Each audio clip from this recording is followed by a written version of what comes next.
Responde a la determinación. Vamos a ver una breve introducción de lo que son las proteínas en esta práctica. ¿Se ven, no, chicas? Sí, doctora, se ve. Doctora. Ya, proteínas totales y sus fracciones. Bueno, acá, antes de entrar a la introducción, quería mostrarles esto.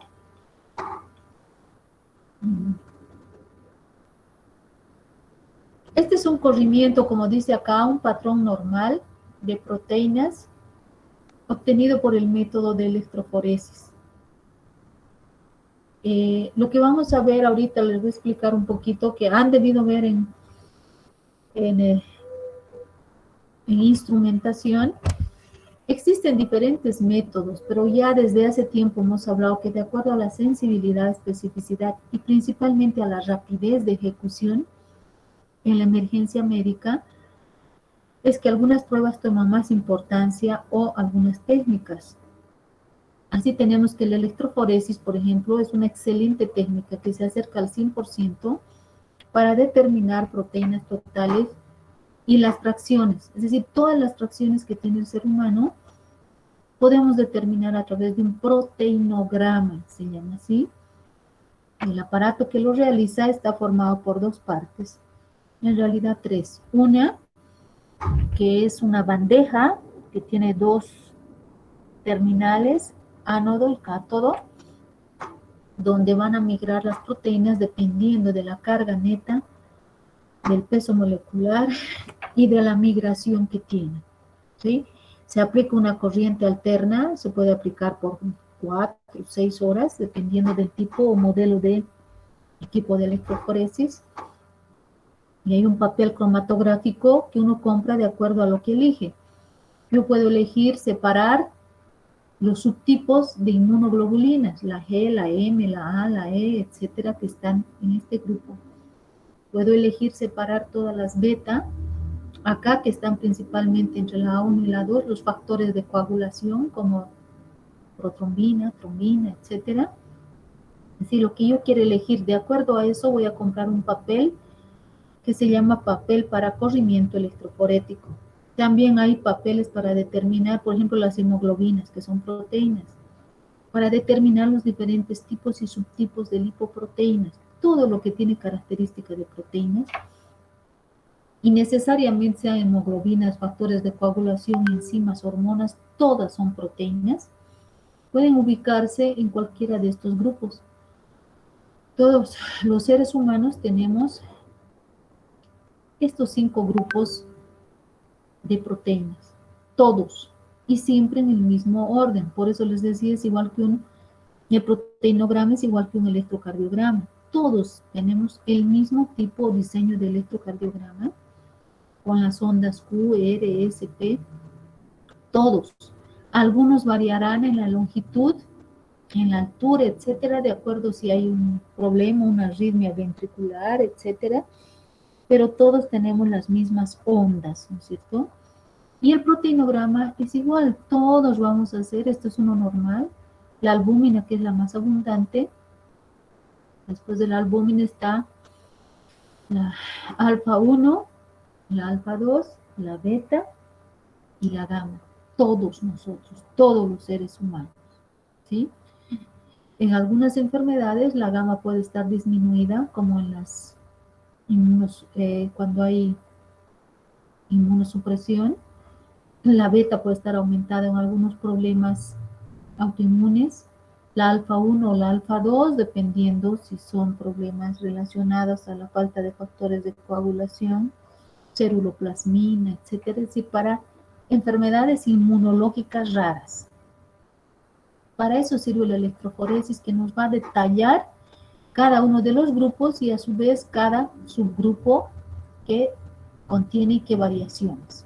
Pero todos vamos a tener igual, siempre en esta ubicación. No puede ser que la gamma esté aquí, nunca, jamás.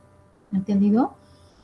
Ahora, la electroforesis es un método tan excelente, pero el peor o la peor desventaja que tiene es que la electroforesis Ay, chicos, me han choqueado con esa noticia. Me voy a concentrar. Ya, es que en la electroforesis tarda demasiado, es decir, en la migración les he dicho cuando aplicamos la corriente puede tardar 4 o 6 horas. Luego es un papel como el papel celofán, pero que es un poco, ¿cómo les diría? Algo gelatinoso así, pero súper delgado. Si ni la huella digital puede estar ahí, tiene unas pinzas especiales, la electroforesis, que es como pico de pato así, y que son muy suaves para no aplastar. Entonces se coloca la corriente alterna ahí por varias horas, luego se saca después de que se han ubicado las proteínas de acuerdo a la carga, se saca y se comienza a hacer como un revelado de las películas antes hacían. Tiene 3 cubetas, se ponen baños, de acuerdo, ya les digo a lo que yo quiero separar, si quiero separar gamas, betas, de acuerdo a eso, al pH, etcétera, y se pone colorantes especiales para electroforesis, y se va pasando 5 minutos por cada baño. Se lava, y lo que obtenemos es, así en el papel, unas manchitas, donde la albúmina también está en primer lugar, es la más densa, y luego la alfa 1, alfa 2, beta y gamma. En ese mismo orden están las manchas, y el equipo tiene un segundo equipo pequeñito, que es como cuando nos hacen el electrocardiograma y comienza a dibujar el electro y las ondas. Entonces acá lo mismo, comienza a dibujar de acuerdo a la densidad y de acuerdo a los colorantes, ¿no es cierto?, que hemos aplicado. Entonces, luego me dibuja este proteinograma. Es un método excelente, hemos dicho que se acerca al 100% de especificidad y de sensibilidad. Su peor desventaja es el tiempo. Imagínense si hay un paciente que ha tenido un accidente. Lo peor que puede pasar es que la costilla o las costillas estén pinchando o se hayan roto hacia el hígado. El hígado comienza a sangrar y puede morir en cuestión de minutos ese paciente. Entonces, para ver cuánta sangre ha perdido, obviamente el médico va a pedir hemoglobina, hematocrito y nivel de albúmina y de proteínas, porque ustedes saben que al perder sangre, 1 litro, 2 o 3, estamos perdiendo no solamente los glóbulos rojos, también el plasma, lo que llamamos suero al centrifugar, ¿no es cierto? Entonces se pierde todo lo que tiene la sangre, plaquetas, albúmina, proteínas, glóbulos rojos, glóbulos blancos, fibrinógenos, todo estamos perdiendo, todo el contenido. Entonces va a querer saber el médico cuánto de albúmina le queda a ese paciente. Porque inclusive para la cirugía, quienes regulan la presión coloidosmótica, es decir, los líquidos extra e intracelulares, son estas proteínas, porque son las que tienen carga, ¿entendido? Entonces el médico en la emergencia, si tiene un accidente y tiene que entrar a cirugía, no se va a quedar pues esperando una electroforesis porque es un excelente método, 2 días, 1 día, que es lo mínimo que puede tardar desde el mejor equipo, el más veloz, 24 horas hasta 2, hasta 3 días, ¿sí? Entonces, de acuerdo a la emergencia médica, los métodos que todavía continúan aplicándose y siguen y van a seguir aplicándose son los métodos colorimétricos por la rapidez de su ejecución, ya que en 10 a 15 días minutos, podemos tener estas determinaciones, ¿entendido? De lejos tiene ventajas la electroforesis, pero su peor desventaja es el tiempo que tarda en obtenerse esta prueba. Entonces, de acuerdo a la comparación de la utilidad y el valor diagnóstico, es que se sigue utilizando el método colorimétrico para determinar proteínas, basado en el método de Biuret. Imagínense el método de Biuret, que es tan antiguo que debe tener 80 años, pero ha ido mejorándose y optimizando. Incluso antes usaba baño María, nos daba 30 minutos hasta que enfríe, etcétera. Ahora se hace en cuestión de minutos, ya que está mejorado y optimizado. ¿Listo? Entonces, ahora sí, quería compararles ese método, ¿no? Y ustedes se preguntarán por qué la electroforesis no se usa. El tiempo es su peor desventaja, ya que tiene sensibilidad y especificidad altísima. En cambio, los métodos colorimétricos, su sensibilidad y especificidad está algo disminuida, cercano entre el 90 al 95%, pero es muy rápido en su ejecución y se aplica, cualquier laboratorio puede aplicar en cualquier momento, no requiere ningún material raro o equipos costosos por espectrofotometría, y en 2 pasos, como determinábamos la glucosa, podemos determinar e informar al médico proteínas totales en estado de nutrición, anemia, sangrados profusos, etcétera. Saca de apuro esta determinación de proteínas totales. Por ejemplo, un operado de un cáncer de estómago, un cáncer de intestino, que le saquen la mitad del intestino antes de empezar a comer, tienen que ver cuánto de albúmina tiene, y luego en el transcurso de las semanas que pasen, ir evaluando el estado nutricional, si absorbe bien o no, ese intestino le ha quedado pequeño, a través de la determinación de proteínas y albúmina por estos métodos colorimétricos, ¿sí? Entonces, no es que estemos usando métodos antiguos, sino es debido a lo prácticos que son. Entonces, estas proteínas totales se refieren a todo el contenido de proteínas, donde se incluyen enzimas, hormonas, inmunoglobulinas, lípidos, todo lo que tiene característica de lipoproteína. Por eso se llama proteínas totales, y que le dé esa característica espesa, algo pegajosa que tiene el suero o el plasma humano, ¿sí? Y solo determinamos 2 fracciones, la albúmina y por diferencia la globulina. Entonces, este proteinograma realiza la electroforesis. Nosotros, por el método colorimétrico, determinaremos toda esta proteína que tiene el ser humano, y la llamamos proteínas totales, y la concentración de albúmina, que de todas maneras es una de las fracciones más abundantes y más importantes que tiene el ser humano. Y la alfa 1, alfa 2 y beta y gamma, desde acá hasta acá, le damos la denominación de globulinas. Toditas se las vamos a llamar globulinas. Entonces solo determinamos eso, proteínas totales, la albúmina y las globulinas como una sola fracción por el método colorimétrico. No se puede determinar más. Entonces, ahora sí entramos a lo que son las proteínas. Las proteínas son compuestos orgánicos macromoleculares. Su estructura es muy compleja, ya que estas tienen peso molecular alto. Hemos hablado de estructura primaria, secundaria. Cuando empezaron a hablar seguramente en biología, las proteínas, que estas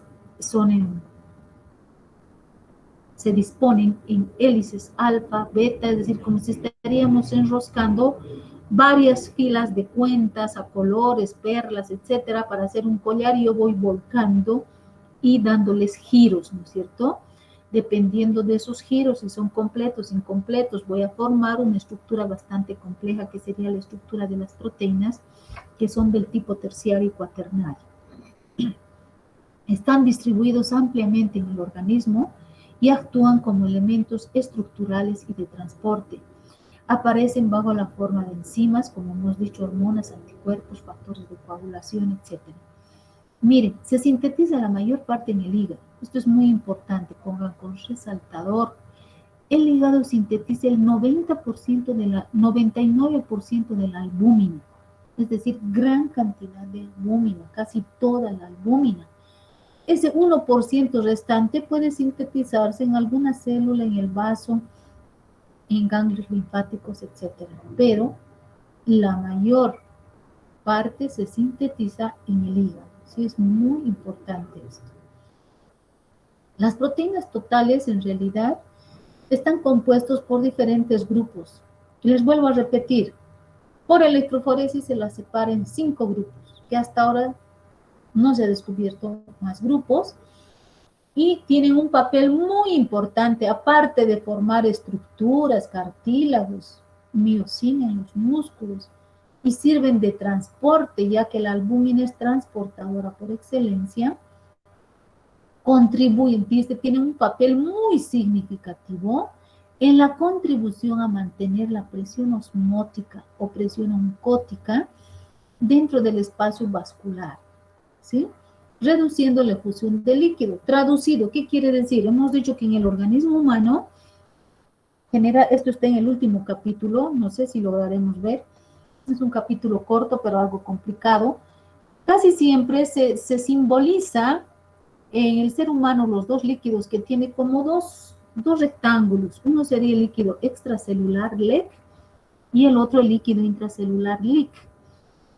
Pero eso de que están en dos compartimientos es solamente para simbolizar, porque sabemos que el líquido intracelular está en el interior de nuestras células, de todos los órganos, tejidos y sistemas. Y el líquido extracelular es el que está como un líquido, como sangre, etcétera, dando vueltas y relacionando y transportando los nutrientes de la parte externa de las células al interior de estas, ¿sí? Ese es el líquido extracelular y el intro, obviamente, el que está dentro de las células. En su contenido son casi homogéneas, son casi iguales. Entonces, la presión osmótica o oncótica que le dan las proteínas al plasma, que es espeso, hemos visto cuando hablamos de suero, plasma, es espeso, no es como el agua, tiene mayor densidad, debido a precisamente al contenido de proteínas, alto contenido de proteínas que tiene.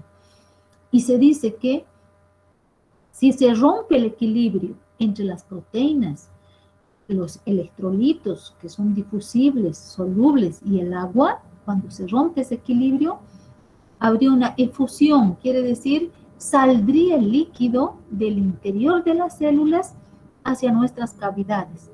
¿Cuándo ocurre eso? El claro ejemplo es en los cirróticos crónicos. Sí, cirrosis por alcohol, por médica, por lo que sea. ¿Dónde se acumula el líquido? En la cavidad más grande que tenemos, es decir, en el estómago. Y le llamamos líquido acítico, ¿no es cierto? Se puede acumular 5 hasta 6 litros. En ello se ha roto esa relación, donde a la salida de líquidos del agua se oponen las proteínas por su peso molecular y su carga, y mantienen en equilibrio. Así tomemos nosotros agua, litros y litros, solamente lo eliminamos por el riñón, ni siquiera llegan al interior de las células, porque están ahí las proteínas que se oponen a ese ingreso. ¿Sí? Cuando el hígado está mal, se rompe el equilibrio, la albúmina disminuye tanto que ya no hay la presión osmótica u oncótica, y entonces los líquidos aparecen, comienzan a migrar a la cavidad más grande, primero al líquido cítico, es decir, a la cavidad abdominal, luego los pies también se hinchan y finalmente un edema generalizado. ¿Entendido? A eso se refiere. Ahora, la albúmina, hemos dicho, es la principal proteína plasmática. Es sintetizada, secretada por el hígado. Esto es muy importante, les dije. Alrededor de 50-60% de todo lo que son las proteínas es pura albúmina. Y la albúmina tiene una vida de más o menos 20 días.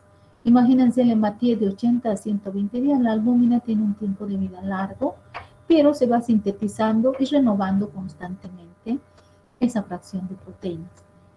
Tiene que haber renovación porque contribuyen, hemos dicho, a mantener la presión oncótica del plasma.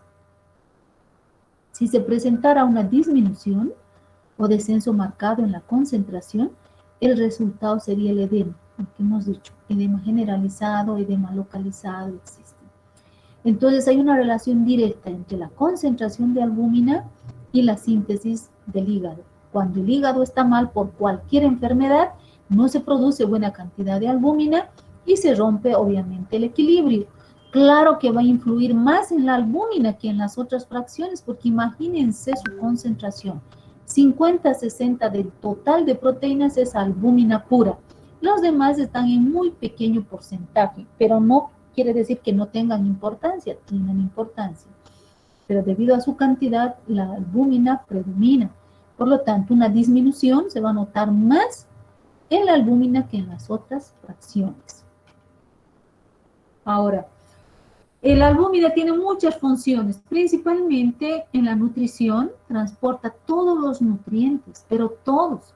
Transportadora por excelencia, ya que hemos hablado hasta las GLUT, que son proteínas transportadoras. La GLUT 1, 2, cuando hemos hablado de glucosa, la GLUT 4, son proteínas de transporte. Entonces, son transportadoras intracelulares Y en el espacio extracelular, después de que comemos, todos los nutrientes son transportados hacia la sangre y ya en la sangre transportan calcio, transportan bilirrubina, ácidos grasos, medicamentos, hormonas, o sea, son transportadoras por excelencia, la albúmina principalmente. Y no olvidarse, más adelante tiene importancia, que la albúmina tiene una carga neta negativa, está cargada negativamente, ¿sí? Y además, esto hace que impida la filtración. De esto vamos a hablar cuando veamos pruebas renales. Ustedes saben que cargas opuestas se atraen, cargas idénticas se repelen. Entonces, la albúmina al pH sanguíneo de 7,2 a 7,4, 7,3, 7,4 es máximo, de acuerdo a nuestro pH sanguíneo del suero del plasma, a la temperatura de 37 grados, pues la albúmina tiene carga negativa, ¿sí? El glomérulo también tiene carga negativa, por lo tanto los dos se repelen y eso hace que aparte de su peso molecular ni siquiera se acerque a la membrana del glomérulo, lo cual impide su filtración y es devuelta al torrente sanguíneo. Aquí les quiero recordar que ya les dije en la diabetes, cuando hablamos, que el ser humano jamás debe tener en orina 3 cosas, ni glucosa, ni proteínas, ni bilirrubina. Están asociadas a patologías que vamos a ver en pruebas renales más adelante, ¿sí? Ahora hay 3 causas importantes en las que se produce una disminución de la concentración de albúmina en el plasma. Miren que son tan importantes que están relacionadas con enfermedades gravísimas. Primero, si hay una síntesis disminuida de la albúmina, puede ser por malnutrición o mala absorción. Aquellas personas que tienen diarreas constantes por mala absorción, ahí está, por ejemplo, la alergia al gluten, que provoca diarreas, mala absorción de lactosa, etcétera. Cualquier síndrome relacionada a la mala absorción, malnutrición, va a hacer que baje el nivel de albúmina y el paciente le digamos malnutrido, ¿no es cierto? La enfermedad celíaca con el gluten, etcétera. Pero aparte, es muy importante también que el signo de enfermedad típico es cuando el hígado deja de funcionar o por lo menos ha perdido la mitad de su función y ya no es capaz de sintetizar la misma cantidad de albúmina. Generalmente en enfermedades hepáticas crónicas y muy avanzadas. El cirrótico crónico, por ejemplo. Parecen embarazados porque acumulan líquido 5, 7, 8 litros de líquido porque se ha roto el equilibrio. Las proteínas han bajado tanto, principalmente la albúmina, que no hay quien prácticamente se oponga a la salida de los líquidos y electrolitos y comienzan a fluir, como decía hace rato, a partir del líquido intracelular, extracelular, etcétera, hasta formar grandes cantidades de líquido. Y finalmente el edema generalizado, todo el paciente se hincha y luego viene la muerte, ¿sí? Entonces, esa es la primera causa, una malnutrición o síntesis hepática disminuida. Me voy a saltar a la tercera. Es por excreción o degradación en problemas renales. Estamos excretando las proteínas por la orina. Estamos botando nuestro alimento, nuestras proteínas, que le dan la característica oncótica al plasma. Entonces, en cualquier enfermedad renal, por eso dice síndrome, no está citando glomerulonefritis en específico ni nada. Cualquier síndrome, cualquier patología relacionada al riñón va a hacer que comience a eliminarse a través del riñón y por lo tanto a través de la orina grandes cantidades de proteínas, es decir, cada rato, porque la capacidad de filtración es de 100 a 120 ml por minuto, hemos dicho. Entonces, cada que llega sangre al riñón, y si este está mal, pues va a empezar a eliminar proteínas plasmáticas que tenemos en suero o plasma, ¿sí? Eso ocurre también en las hemorragias, las quemaduras, donde hay pérdida de proteínas, pero principalmente en la enfermedad renal hepática, entonces no se olviden. Otros son casos especiales cuando el paciente ya está internado, está en coma, etcétera, por cualquier problema. Les he dicho, puede ser un accidente, una mala cirugía, una septicemia generalizada. En microbiología han debido hablar de la pseudomonas. Lo peor es que en una herida, y generalmente pseudomonas hay en hospitales, intrahospitalarias, resistente a todo o a la mayoría de los antibióticos, por el imipenem y algunos otros van a ser sensibles. Lamentablemente ya no hay más después del imipenem. Las personas se mueren a veces por una septicemia, quiere decir que ya las bacterias han ingresado al torrente sanguíneo y están siendo distribuidas corazón, riñón, hasta el cerebro. Entonces es una septicemia generalizada. En esos casos hay disminución de la albúmina. Hay disminución también por hiperhidratación, pero hiperhidratación que haga variar la permeabilidad capilar, es decir, la concentración de líquido intracelular. No estoy hablando de hidratarse por la boca. Por la boca yo puedo tomar 2, 3, 4, 5 litros. ¿Qué voy a hacer? ¿Me va a dar ganas de vomitar? ¿O voy a ir al baño cada rato y cada rato? Nada más. No se va a alterar el líquido intracelular. En cambio, si a mí me están poniendo líquido, mucho suero endovenoso, puede producirse una hiperhidratación con dilución y disminución de la albúmina, con pérdida de permeabilidad capilar o en casos de septicemia generalizada, es decir, en un paciente internado grave, gravísimo. ¿Entendido? Ahí se puede romper el equilibrio y disminución de la albúmina también. Estos son los 3 casos más graves en el ser humano que se deben tomar en cuenta con disminución de la albúmina y obviamente de las proteínas totales, ¿sí? No solamente había sido desnutrición, sino casos muy graves. Entonces, en estos casos ocurre que las proteínas totales pueden estar ligeramente disminuidas o a veces están normales, pero ha bajado demasiado el nivel de albúmina. Entonces, ¿cómo se va a dar cuenta el médico si es la albúmina o la globulina? Pues con esto, con la relación albúmina-globulina. Así con mayúsculas como esta relación albúmina-globulina, que es simplemente dividir qué concentración de albúmina tiene el paciente sobre la globulina. Cuando esta es menor a 1, es mal pronóstico, quiere decir que se va a morir el paciente. Es muy mal pronóstico, de verdad. Basta que tenga 0,6, 0,5 es grave. Todavía 0,8, 0,9 puede recuperarse el paciente.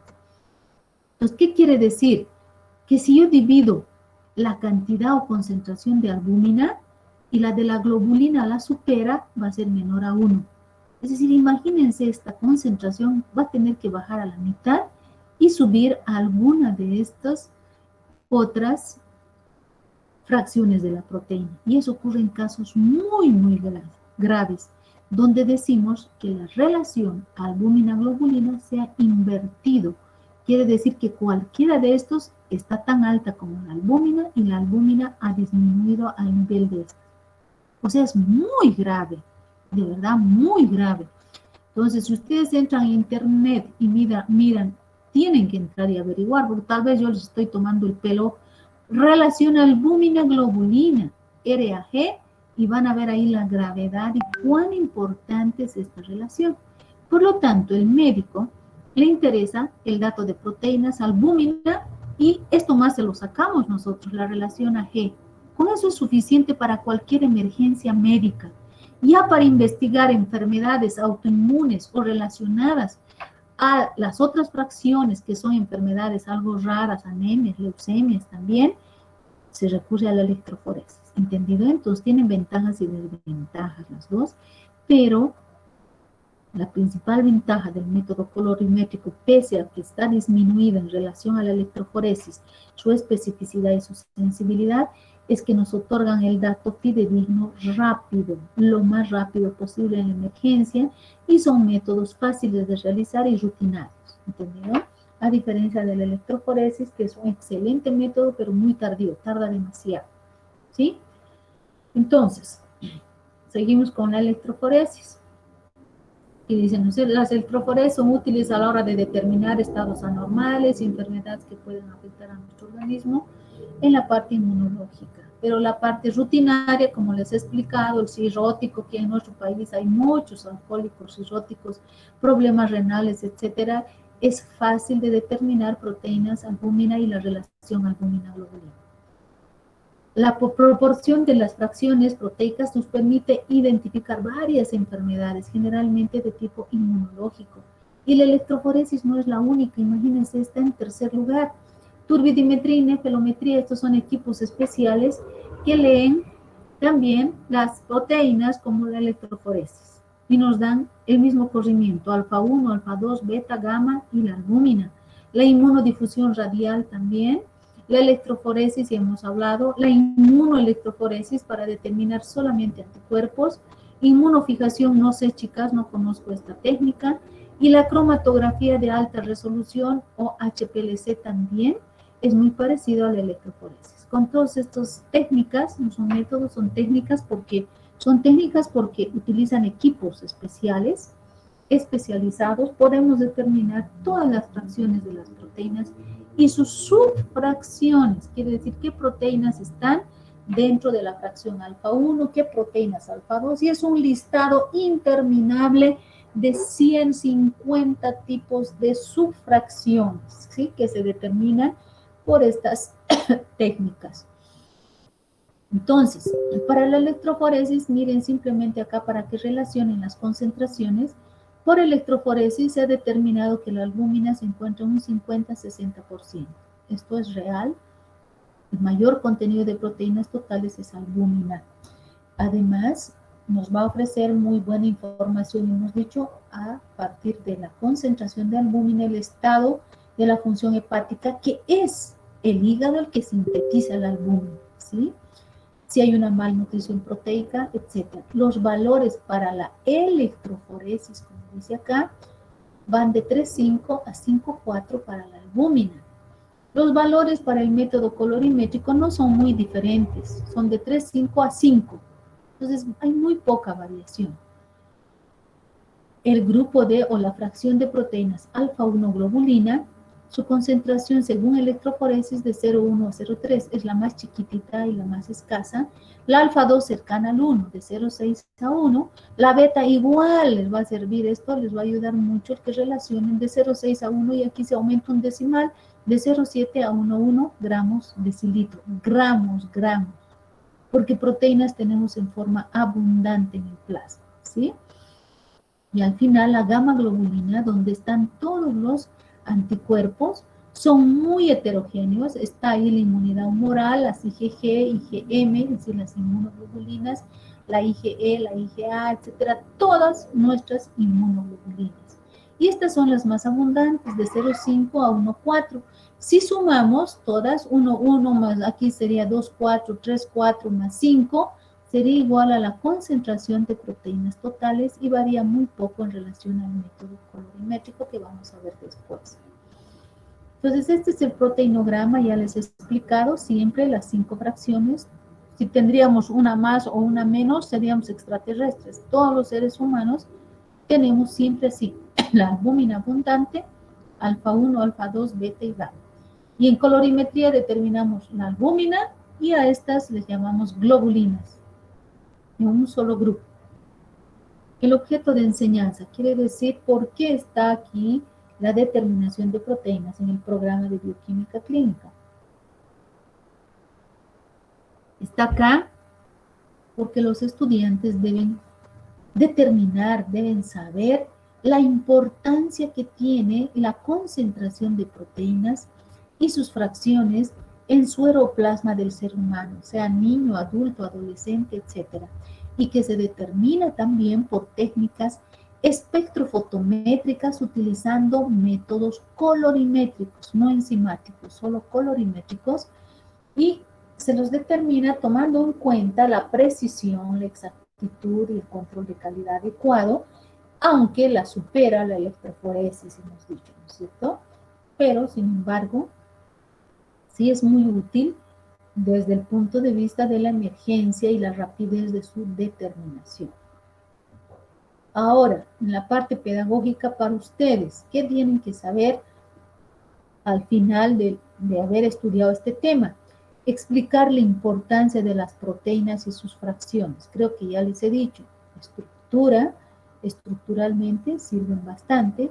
La albúmina especialmente es transportadora y principalmente regulan mantienen el equilibrio de la presión oncótica, evitando que fluyan los líquidos, el agua, los electrolitos del líquido intracelular al extracelular y nos estemos hinchando como pelotas, ¿no es cierto? Entonces regulan las proteínas. En realidad la homeostasis también está regulada por las proteínas. Segundo objetivo, que tienen que definir de memoria el fundamento de los métodos colorimétricos que vamos a emplear ahora para determinar albúmina-globulina y finalizar con la relación AG, dividir la albúmina entre la globulina, que siempre debe ser igual de 1 a 2. Si disminuye menos de 1, ya tiene mal pronóstico. El aumento no tiene importancia. ¿Cuál es el fundamento, principio químico de la determinación de las proteínas totales por métodos colorimétricos? Resulta que las mediciones de la concentración de proteínas albúminas hasta llegar a la relación AG en el suero, vamos a realizar nosotros por los métodos colorimétricos, que como dice acá ya les he repetido, son rutinarios, fáciles de realizar y sirven para monitorizar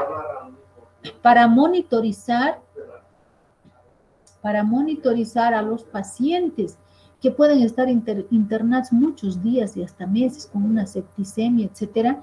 No se puede recurrir pues a hacerle cada día electroforesis, cada 2 días por el costo, por el tiempo, etcétera. Entonces, como rutinario nos permite monitorizar cada día, cada rato con los métodos colorimétricos, ¿sí? Tanto en los problemas hepáticos, renales, etcétera. ¿Entendido? Ahora, entramos al fundamento. Sigue basándose en la reacción o método de Biuret. Se los he puesto con celeste para que se acuerden que el sulfato de cobre, igual que en Fehling, tienen coloración celeste estos líquidos y también los cristales de sulfato de cobre. Entonces, el método de Biuret, si bien es antiguo, antiquísimo, pero continúa utilizándose. Inicialmente, el fundamento consistía en lo siguiente, así de simple. Todas las proteínas totales, reaccionan con el ion cúprico del sulfato de cobre en solución alcalina. Tira un pH entre 8 y 10, si no les he puesto en algún lado, pH de 8 a 10, o sea, súper alcalina, dando lugar a la formación de un complejo púrpura que leemos en el espectrofotómetro entre 540 y 545. Fíjense acá, este es un pequeño esquema de un solo átomo de cobre. Aquí tenemos el cobre y el sulfato de cobre. Este cobre se une muy bien a la representación esquemática de esta cadena de proteínas. Está abierta la cadena, ingresa el cobre y se une al grupo amino y a los grupos carboxilo, indirectamente, amino y grupo carboxilo. Es decir, a todo el enlace peptídico de las proteínas. Obviamente que aquí sigue la cadena, es una cadena muy larga, son complejas las proteínas estructuralmente. Entonces, esta unión cobre al enlace peptídico, amino principalmente, nos da la coloración púrpura. Y aquí volvemos a poner, así de simple es el fundamento. El cobre del sulfato de cobre reacciona con el enlace peptídico en conjunto dando color rojo y con los enlaces amino azul. La combinación, porque el enlace peptídico está unido, al combinarse nos da una coloración púrpura o violeta. Si mezclamos rojo y azul nos va a dar violeta, ¿no es cierto? Así de simple, aquí sí aumentenle a pH fuertemente alcalino de 8 a 10. Ese es el fundamento. Pero resulta que cómo ha sido mejorado, porque antes esto se ponía a baño maría hirviente por unos 15, 20 minutos hasta que enfríe, leamos unos 30 minutos fácilmente llevaba el hacer el método de Biuret. Actualmente ha sido optimizado, mejorado. ¿Cómo? Agregando EDTA. Entonces, si yo voy a comprar este reactivo y quiero que me den el optimizado, el mejorado, tengo que pedir reactivo de Biuret así, barra cobre, barra EDTA. Esa es su denominación y así está en la caja donde venden reactivo, porque si fuera un método antiguo, obsoleto, no seguiríamos comprando. Incluso hay reactivos americanos, alemanes, argentinos, peruanos del método de Biuret modificado, optimizado, mejorado, quiere decir. ¿Qué efecto tiene el EDTA? en la reacción de Biuret para mejorar. A ver, chicas, para que despierten o se estarán durmiendo, ¿quién me dice qué efecto tendrá el EDTA en esta reacción? Es decir, acá se ha adicionado a la reacción inicial de Biuret EDTA. ¿Qué efecto tendrá? Chicas, a ver, ¿quién me contesta? ¿Me escuchan?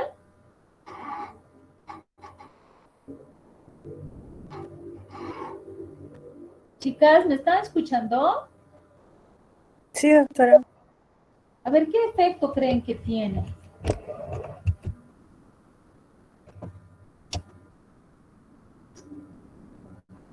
Acuérdense cómo es anticoagulante. A ver, tal vez ni crean que van a decir una burrera. A ver, piensen, ¿cómo sería?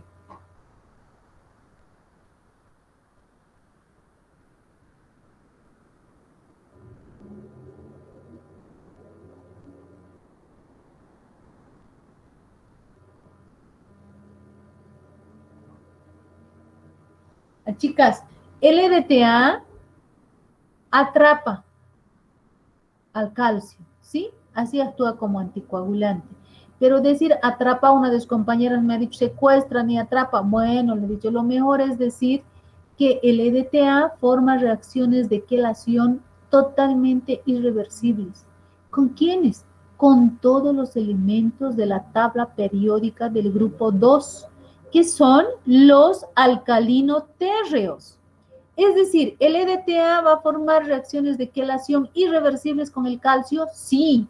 ¿Con el cobre? También. Con el zinc, con el bario, con el magnesio, pero la afinidad va disminuyendo.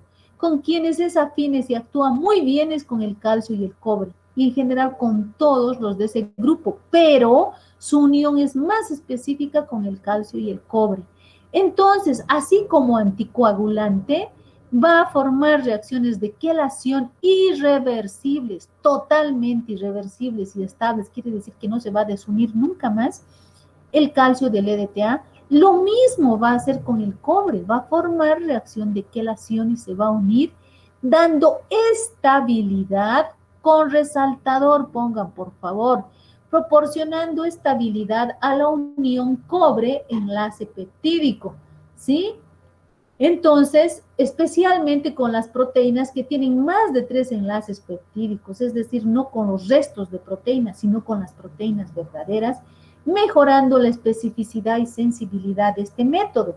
Así como método de Biuret era muy tardón, necesitaba baño María hirviente, etc. El cobre se unía, les he dicho, al enlace peptídico, principalmente al grupo amino y en general al peptídico. Se unía al grupo amino y daba una coloración rojita y luego se volvía violeta o púrpura. Y de verdad, si estuviéramos en clases, el reactivo de trabajo es 1 ml de solución de sulfato de cobre con pH alcalino. Dejábamos caer 20 microlitros de suero y yo les decía, no lo mezclen. Primero miren antes de mezclar a contraluz, hacia arriba, hacia el foco, y veían que primero se formaba, donde habían dejado caer la gotita, una coloración roja, porque el grupo amino reaccionaba primero. Al agitar todo el enlace peptídico y nos daba un color púrpura violeta. Hermoso, hermoso. Entonces, es ese tipo de reacción que da. Pero el EDTA, al unirse al cobre, ¿qué hacía? Les daba más estabilidad a la unión, mejoraba esta unión haciéndola más rápida. Por lo tanto, lo que antes era en baño María hirviente 15 minutos, se volvió a temperatura ambiente 10 o en baño María 5 minutos, gracias al EDTA. Eso es lo que ha mejorado y le ha dado más estabilidad al enlace, ha ayudado a unirse mucho mejor y sé que sea más específica la unión, ¿entendido? Entonces el EDTA no reacciona con el calcio, también con el cobre. Con el calcio porque está en la cascada de coagulación y al inhibir la acción del calcio, ¿qué hace? Que no coagule. Con el cobre le da más estabilidad a la unión peptídica, porque el calcio ya no funciona en el suero, el calcio está ahí, pero sin los otros factores de coagulación, sin fibrina, fibrinógeno que han quedado atrapados ahí, y el calcio solito ya no puede hacer nada. Entonces, en el suero, la acción del EDTA es la misma que con el calcio, pero les refuerza la unión peptídica. ¿Entendido? Así se ha mejorado mucho esta metodología, optimizándose, y el reactivo se llama entonces Biuret cobre DTA. Así hay que pedirlo y comprarlo. Los equipos ya sabemos: espectrofotómetro, baño María, gradillas, tubos, etcétera, etcétera, que ya los conocemos. El tercer punto es el procedimiento. Son reactivos comerciales que los compramos, ya no los preparábamos. Antes preparábamos, pero no daban tanta, o sea, no estaban tan mejorados, ¿entendido? Luego, todos los componentes son estables hasta la fecha de caducidad, se puede guardar a 25 grados, no requiere refrigeración, y como son solamente sustancias químicas, no hay enzimas, tienen tiempo largo de duración. Se compran litros, medios litros, no conviene comprar rastros chiquitos, es mejor comprar 1 litro, cuesta más barato, medio litro, con su propio estándar, se guarda lejos de la luz, es decir, donde esté la sombra, generalmente hay gavetas, etcétera, y se puede guardar 2, 3 años, así viene la fecha de vencimiento, son muy estables. ¿Qué hacemos en el procedimiento? Tubos de borosilicato, marcamos blanco, estándar, control de calidad, no hay que olvidarnos, y los desconocidos, todos nuestros pacientes. El reactivo de DTA cobre 1 ml, 1 ml, es tan fácil como la glucosa, les dije por eso. 1 ml, agua 20 microlitros, el estándar 20 microlitros, suero o plasma 20 microlitros. Puedo usar cualquiera, suero o plasma. Igual tiene sensibilidad el reactivo. La concentración del estándar de proteínas es igual a 5 gramos de decilitro. Gramos. Tenemos gran cantidad de proteínas, no está en miligramos. ¿Entendido?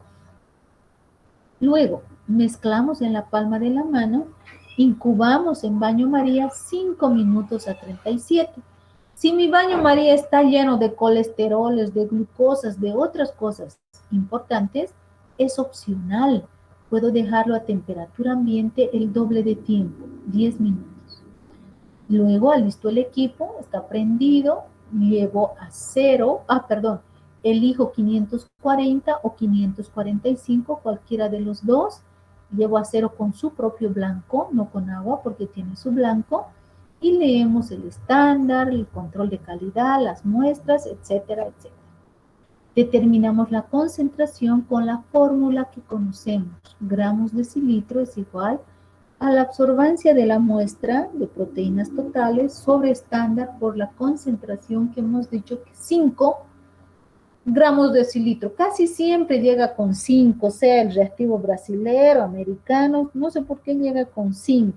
Es lo ideal, creo, ¿sí? Por eso les puse ahí 5. Y ya tenemos todos los datos. Simultáneamente, para sacar la relación AG, porque ningún médico me va a pedir solo proteínas. No le sirve solita proteína. Por eso a veces ponen directamente relación albúmina-globulina. Porque tengo que hacer proteínas, tengo que hacer albúmina y sacárselo para el médico la relación y mandarle todo completito. Es decir, aquí atrás está cómo se debería informar. No se preocupen, está proteínas, la albúmina, globulina y relación AG. Así va, aunque el médico solo me haya puesto esto. Y los médicos le dan más importancia a esto, ni siquiera ya se fijan ni tienen que acordarse estos valores. Saben que la relación AG debe estar siempre entre 1 a 2. La disminución es grave, ¿sí? Entonces, por eso tiene tanta importancia esa relación que obtenemos al determinar los dos simultáneamente. No hoy día proteínas, mañana albúmina, no, los dos. En una gradilla, en la primera fila están todas las proteínas de pacientes y en la segunda todas las albúminas. Siempre pide el médico los dos. Con raras excepciones piden solo proteínas o solo albúmina cuando están controlando la alimentación parenteral, etcétera, o alguna cosa. Pero casi siempre se pide todito, proteínas, albúmina, globulina, relación AG. ¿Entendido? Entonces, la segunda parte consiste en la determinación de albúmina. Miren, acá les he preguntado a los otros dos grupos y supongo que están iguales ustedes. Les he dicho si se acordaban de volumetrías o de la determinación por titrimetría o volumetría de la acidez o alcalinidad. ¿Alguien se acuerda? Han llevado en analítica con la doctora Coluccini. ¿Alguien se acuerda cómo se valoraba? Por ejemplo, yo preparo una solución de ácido clorhídrico 1 normal, ¿sí? He preparado a esa normalidad y quiero saber si he preparado bien y que realmente mi solución de ácido clorhídrico sea 1 normal. ¿Cómo voy a valorar? ¿Quién se acuerda? Nadie.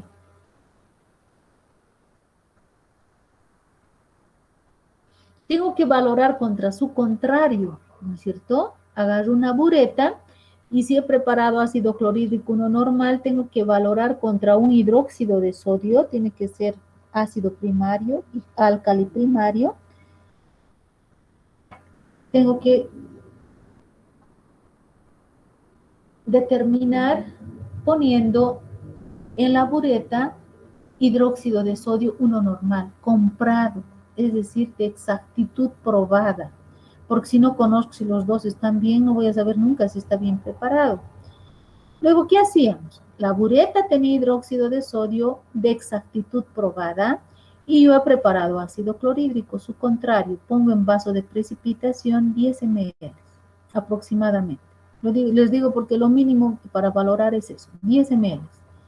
Le pongo 2 gotitas del indicador. ¿Qué es un indicador, chicos? Chicos, ¿me escuchan? Chicas, ¿qué es un indicador?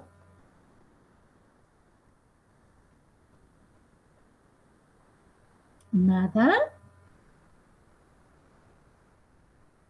Son sustancias que miden el cambio de pH. Por favor, anótense porque cuando yo revise la guía, quiero ver en anexos todas estas palabras que les pregunto y que ustedes no saben. Entonces, ¿qué es un indicador? Tiene que estar su definición en anexos, como un glosario, para que nunca más se olviden.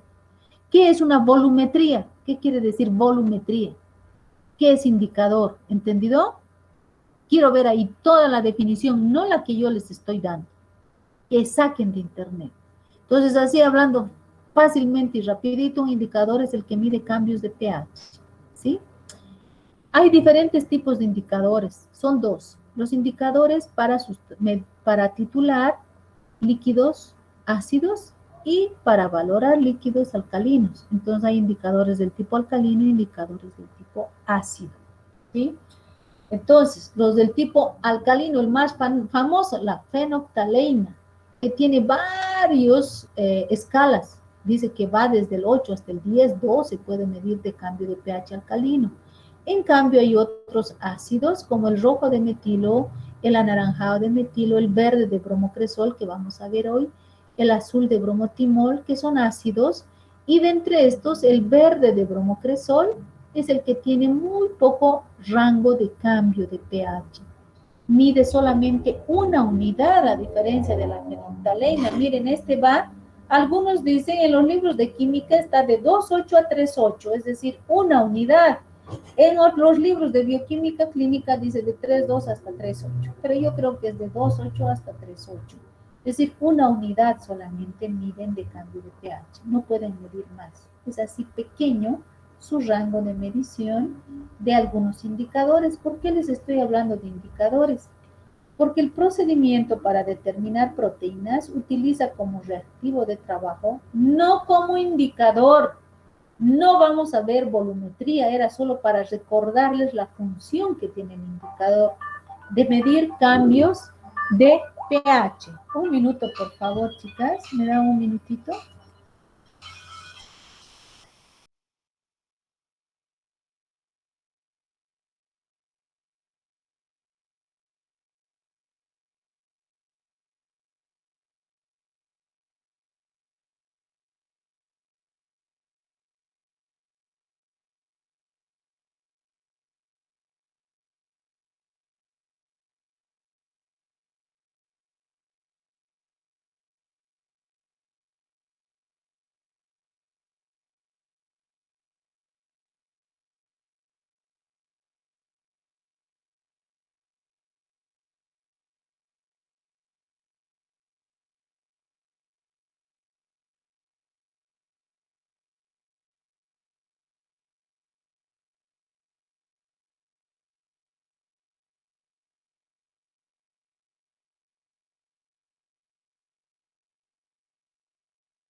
Bueno, chicas, ¿sí habrán respirado? Ya, comenzamos. ¿Me escuchan? Sí, doctora. Ya. Entonces, era solo para recordarles la utilidad que tiene el indicador. Resulta que acá no entra volumetría, ni valoraciones, ni nada, sino que ustedes no saben lo que es un indicador. Entonces, ese indicador lo vamos a utilizar como reactivo de trabajo. Un ml de verde de bromocresol que está en el grupo del rojo de metilo, del azul de bromotimol, les decía, pero que este es más sensible para la determinación de albúmina. Es tan sensible que incluso en las tiras reactivas, cuando veamos tiras reactivas en orina, se utiliza el mismo fundamento, se utiliza el mismo indicador verde de bromocresol para que reaccione y nos indique la presencia de proteínas en orina. Entonces, se utiliza o verde de bromocresol o azul de bromotimol, ¿sí? Nosotros acá los reactivos que más usamos son los de verde de bromocresol, no como indicador, sino como un reactivo de trabajo. Pero el fundamento se basa en el hecho de que es un indicador, ¿entendido? Entonces, mire, la albúmina es una proteína muy estable, homogénea, etcétera, que puede determinarse por métodos químicos e inmunológicos, es decir, a través de la electroforesis y los otros métodos, nefilometría, cromatografía, que hemos visto hace rato. La albúmina tiene una capacidad de fijarse y de transportar pequeñas, pero se fija muy bien a los colorantes y a los indicadores. Entonces aprovecha esa capacidad de fijación que tiene y se hace reaccionar con este indicador en el fundamento. Y se le llama, fíjense, pongan con rojo, fenómeno físico-químico del error del indicador. Así se llama el fundamento, fenómeno físico-químico del error del indicador. ¿Qué quiere decir? El indicador hemos dicho que tiene como objetivo el medir los cambios de color al valorar ya sea un ácido contra un álcali o al revés, un álcali contra un ácido.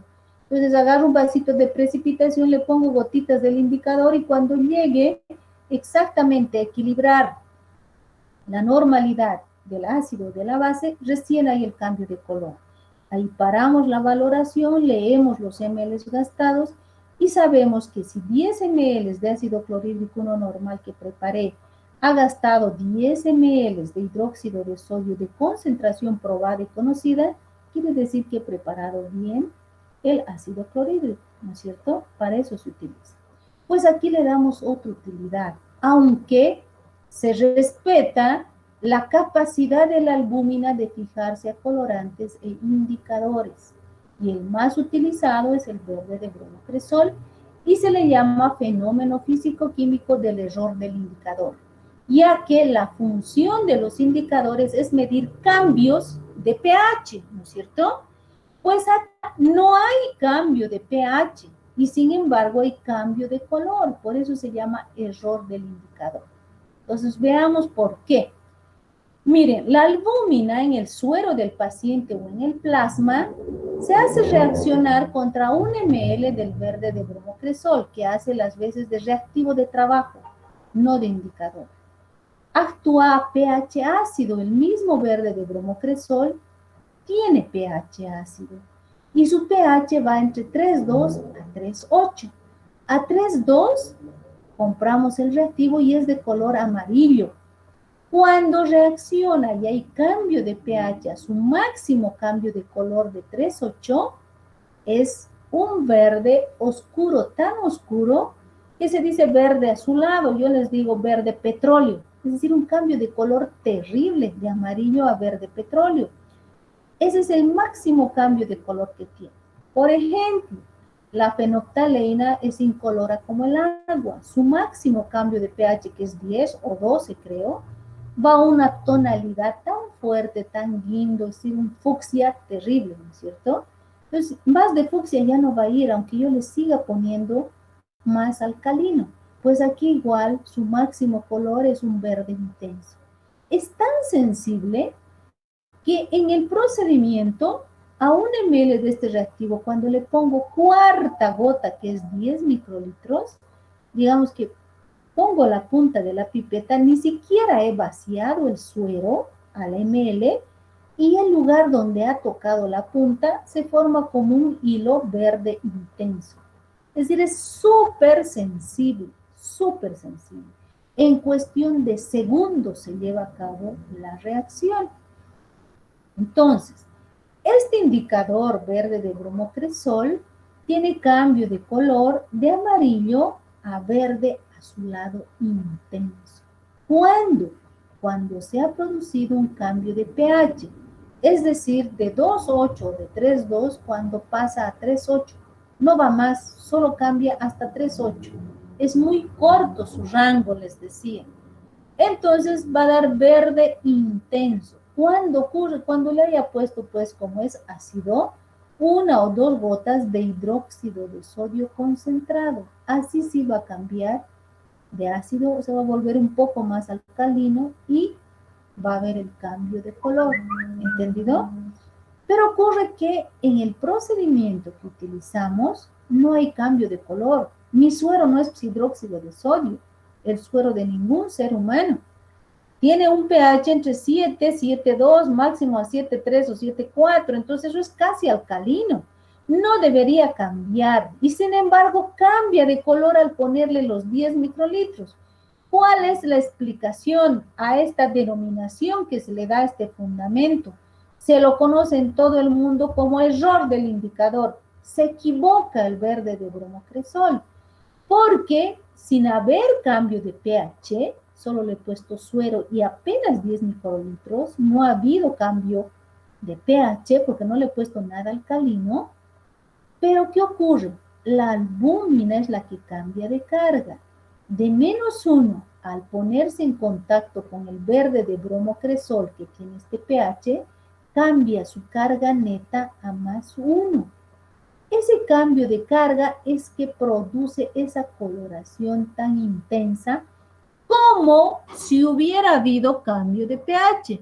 Y sin embargo, no ha habido cambio de pH. Por eso se llama el método fenómeno físico-químico del error del indicador. Les dije que pongan con resaltador o con rojo.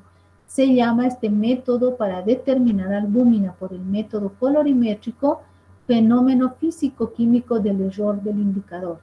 Porque realmente el indicador que es una sustancia que se utiliza, para medir cambios de pH, pero entre ácidos y bases débiles o fuertes.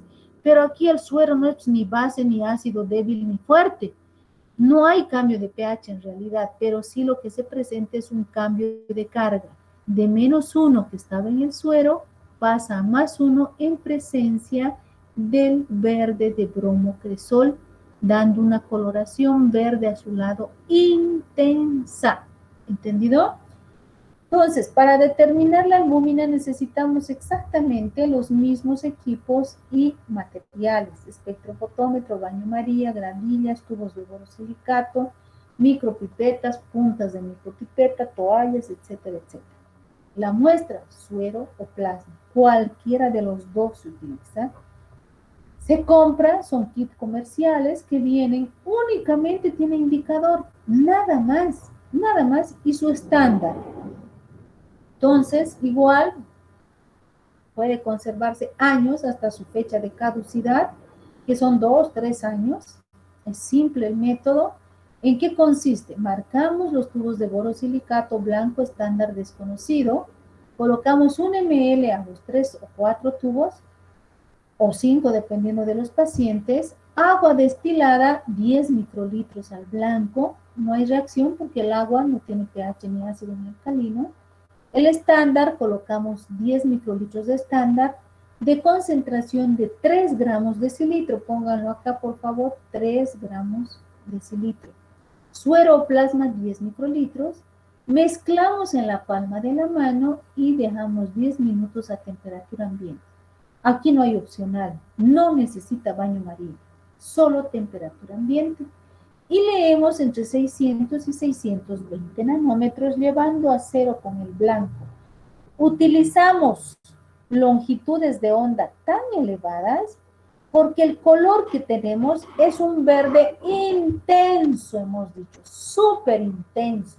Entonces la longitud de onda también tiene que ser alta, de 600 a 620. ¿Entendido? Entonces obtenemos las absorbancias y aplicamos la fórmula que ya conocemos de colorimetría. Absorbancia de la muestra sobre absorbancia del estándar por la concentración del estándar que vamos a usar es de 3 gramos decilitro. ¿Sí? Ahora, para interpretar, una vez que tenemos proteínas y albúmina, es decir, para los cálculos, aplicamos las fórmulas que ya hemos dicho. Para proteínas totales, absorbancia del paciente, absorbancia del estándar por la concentración que hemos dicho que vamos a usar, 5 gramos decilitro. Para la albúmina, absorbancia de la albúmina del mismo paciente, absorbancia del estándar y concentración 3.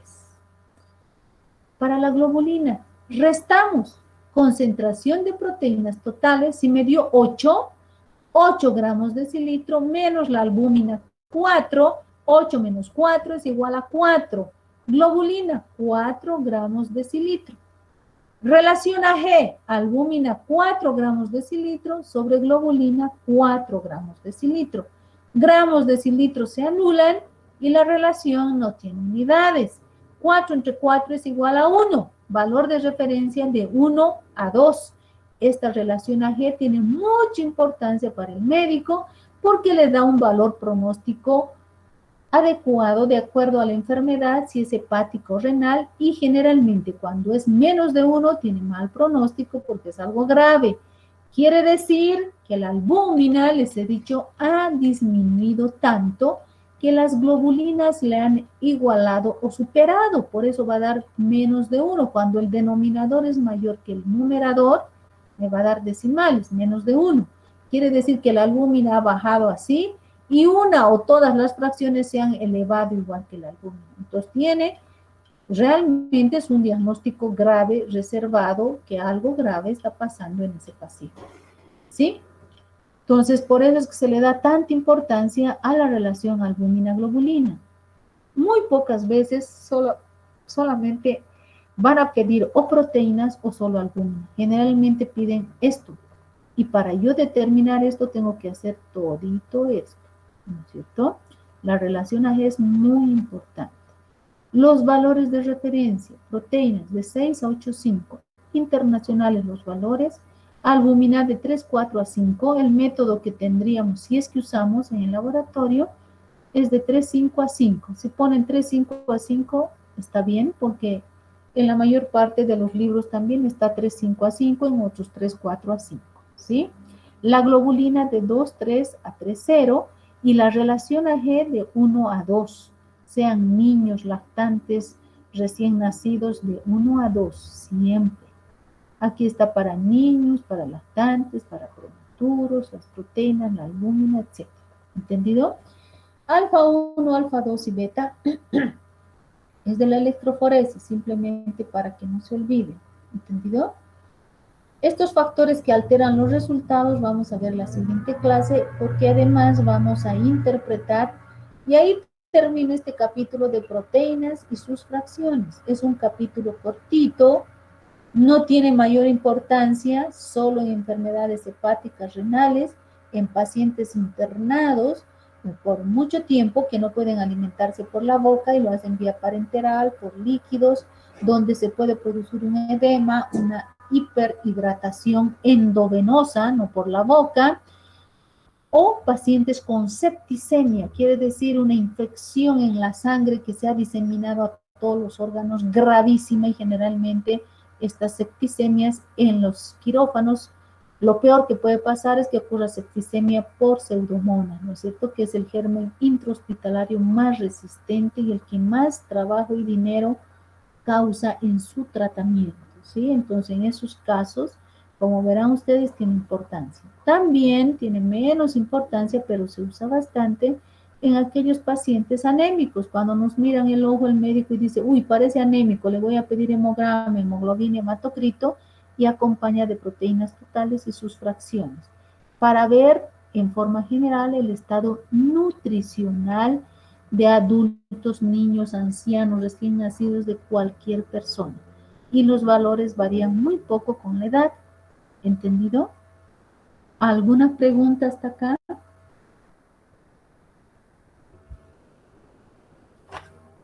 Nada, todo claro.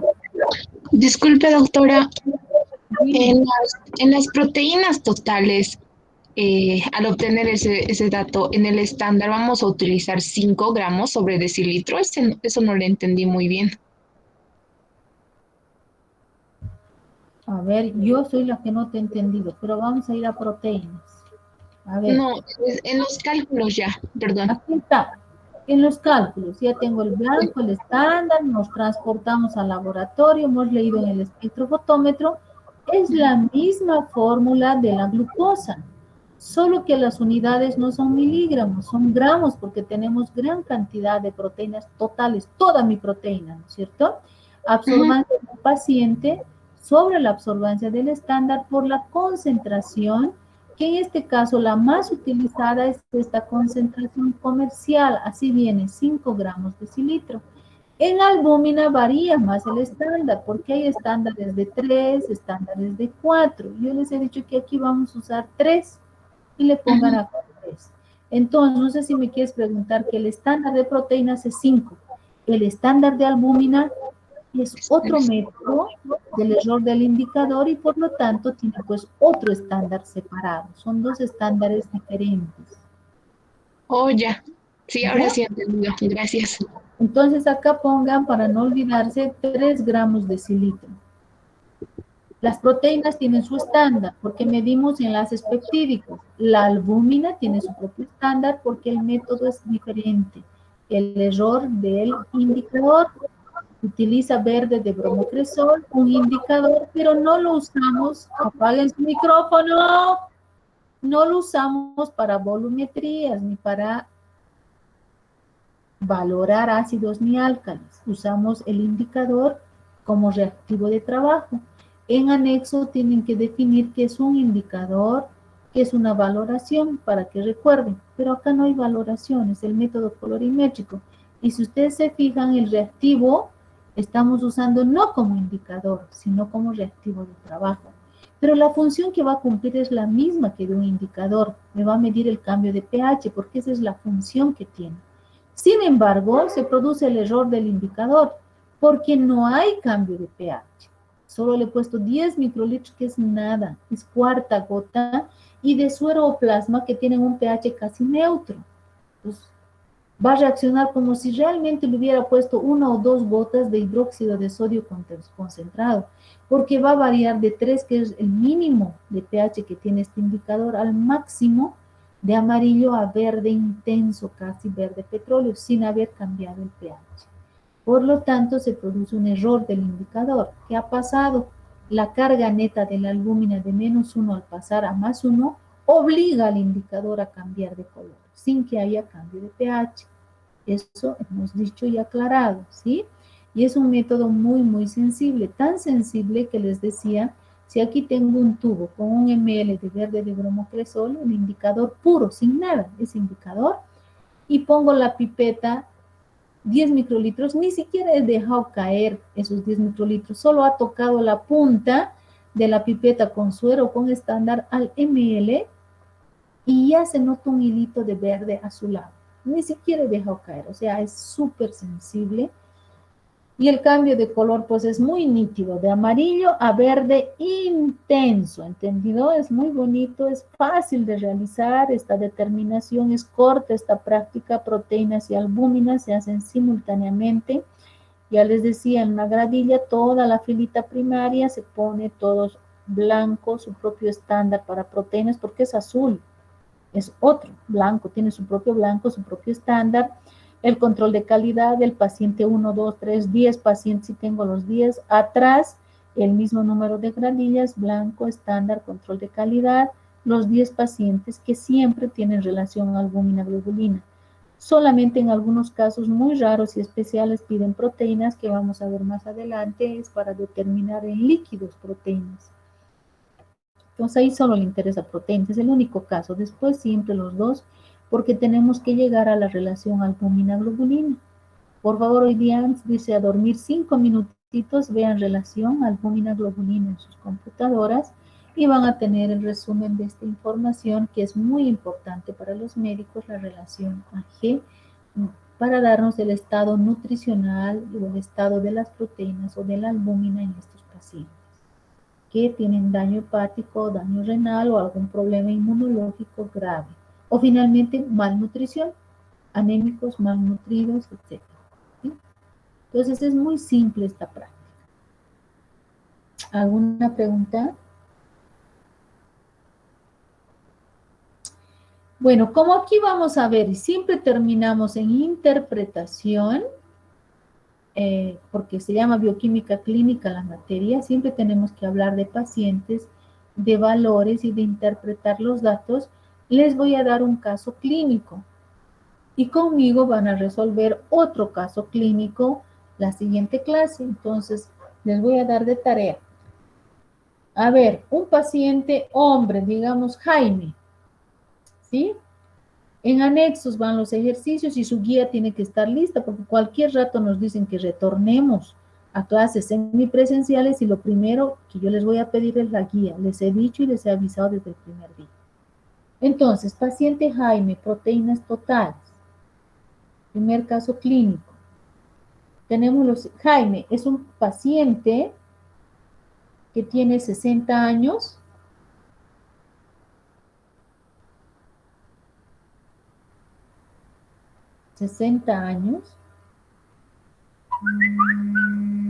Y tiene los siguientes datos. Para proteínas totales, absorbancia.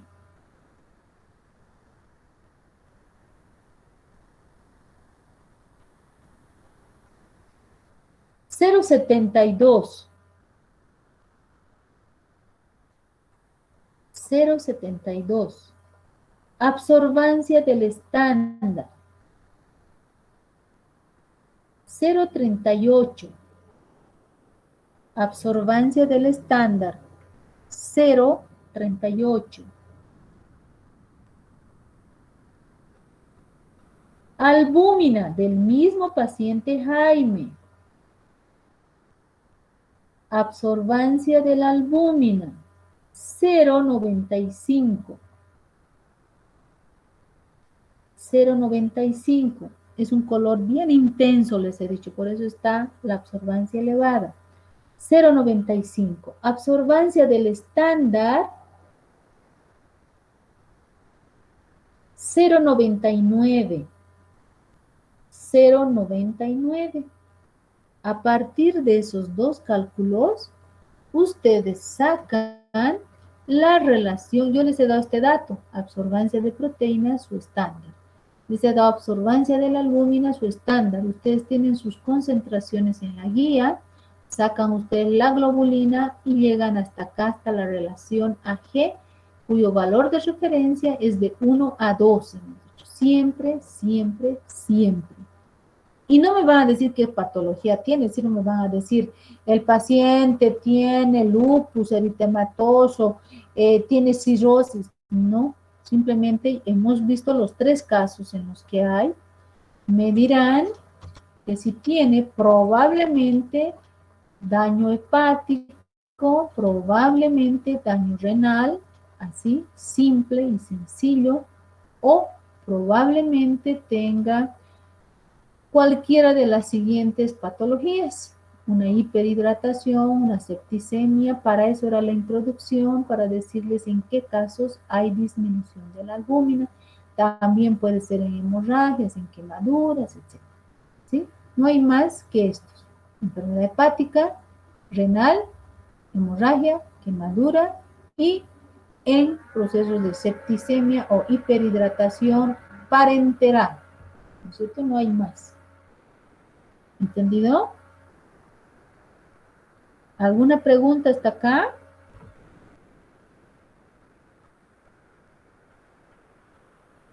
Chicas, hoy día están mudas. ¿Qué ha pasado?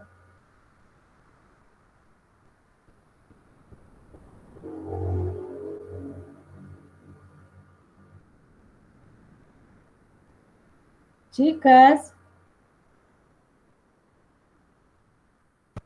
¿Me escuchas? Sí, doctora. ¿Alguna pregunta? Apaguen, por favor, los micrófonos. Hoy día están mudas. ¿Qué pasó? A ver. ¿Puede volver a repetir el ejercicio, doctora, por favor? Las absorbancias. Ya, paciente Jaime, creo que les he dicho 60 años. Absorbancia de proteínas totales de Jaime, 0.65, dije, ¿no, chicas? 72. Ay, perdón, 0.72. 0.72. Y la absorbancia del estándar de proteínas totales, 0.35. ¿Sí? 38. 0.38.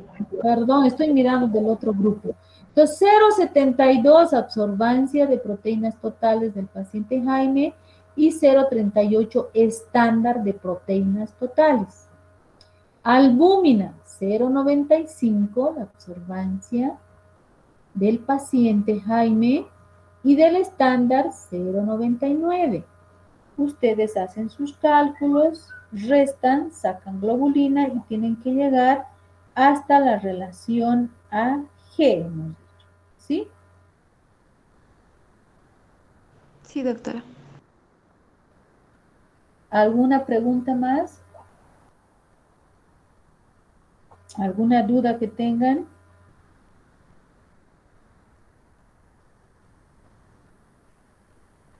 Nada, todo quedó claro.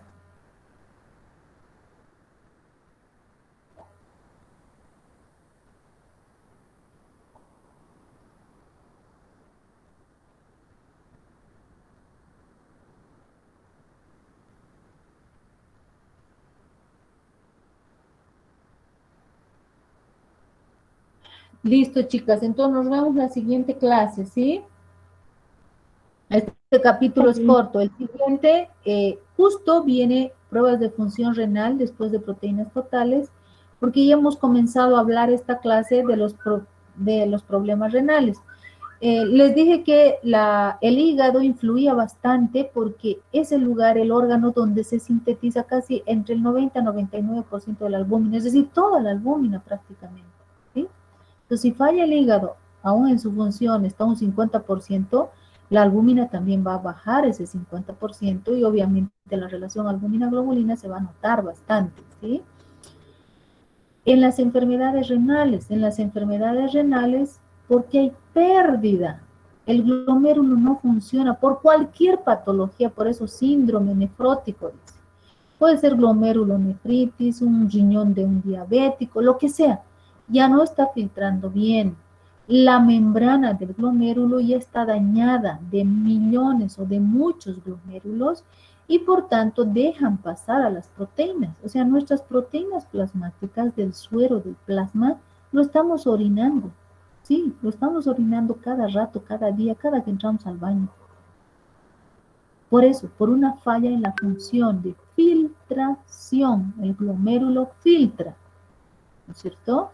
Entonces, ahí está la falla.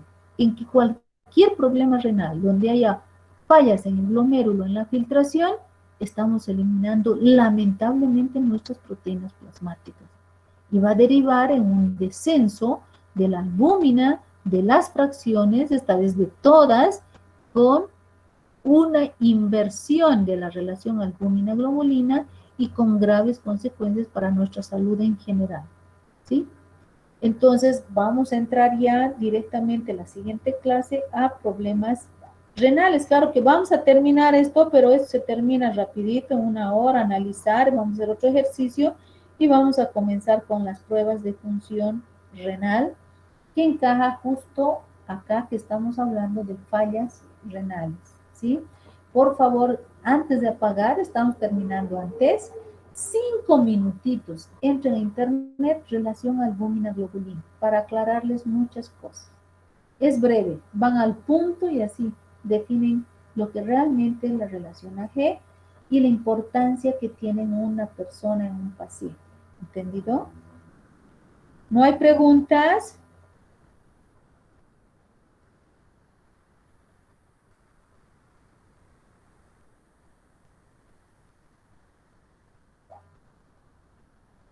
Bueno, entonces nos vemos la siguiente clase, ¿sí?